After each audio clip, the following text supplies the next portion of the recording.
Hi, I'm Alex Allman, the creator of the Revolutionary Sex Program.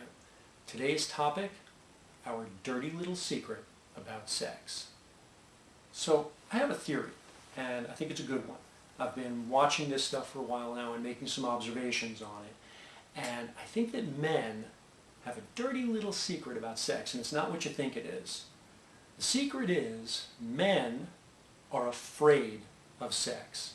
Now I know there's a guy out there right now, he's watching this and he's going, what are you talking about? I'm not afraid of sex. You line up 10 women right now, strip them down, and they're the ones that better be afraid. Ha ha ha.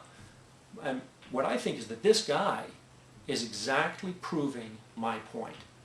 Men have a certain way of dealing with their fear, and it's generally not to run away, especially when men are in a group or when it's something that can come back to them in a peer pressure sort of way. And I'll tell you exactly how men deal with fear. They make jokes, and they have what we call false bravado. They kind of brag about it. They make it look like it's no big deal to them, when in fact it's a very big deal. I'll give you an example.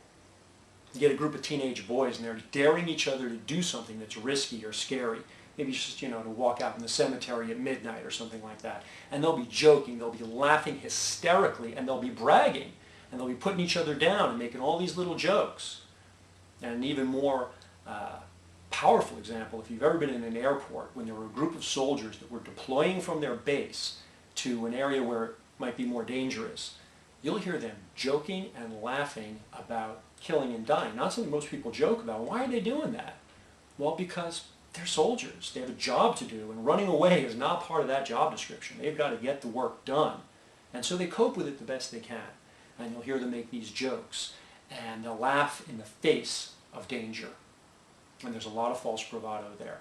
Well, if you stop for a minute and you think about the last time that you saw a group of guys talking about sex, it's kind of weird, but they're acting just like those soldiers.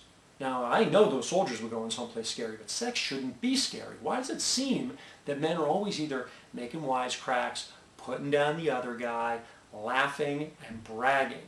Now, women don't do this. Women are managed to have very frank conversations about sex with each other.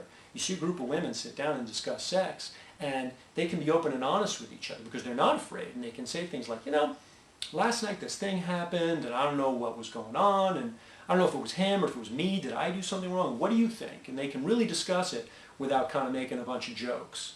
And the very fact that men make these jokes, I think, is a real indication that there's a lot of anxiety there.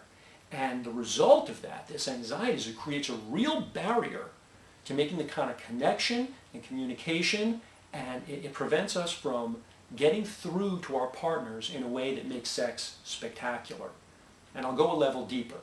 It is absolutely the root cause of all those things that people call sexual problems, all those little performance problems, whether it's premature ejaculation or an inability to get an erection when you want one. Everything else you can think of, all of these problems, even the attitude that a guy has about sex that maybe his girlfriend isn't so happy about, all of these things are rooted in this anxiety, this fear of sex. And for the guy who has these problems and is trying all sorts of things to get over it, physical things and psychological things and all these other things he's doing, if he just dealt with this fear and anxiety first, if he was just able to have a frank discussion about sex and just really get comfortable with who he is and what it is he's doing, chances are he'd be more than halfway to the solution of his problem. It may solve the problem completely right there. But it's this ongoing anxiety, it's the pressure that he puts on himself that makes it so difficult. So I challenge you to just try and get out there and be open, be honest, and be more authentic. Be who you are, and don't be afraid of that. Don't be nervous about that. Don't be ashamed of that. Because once you get to the point where you're not afraid of sex, when it's not a matter of anxiety, all the rest of sexual mastery will fall into line so much more easily. Now, to get a lot more information about this subject and exactly what you can do about it, if you feel like I'm talking to you right now, go to www.revolutionarysex.com. Sign up for my newsletter. There's a lot of great tips and information there, and I hope you'll join me. Thanks very much, and I'll be talking to you again soon with another tip. Thanks.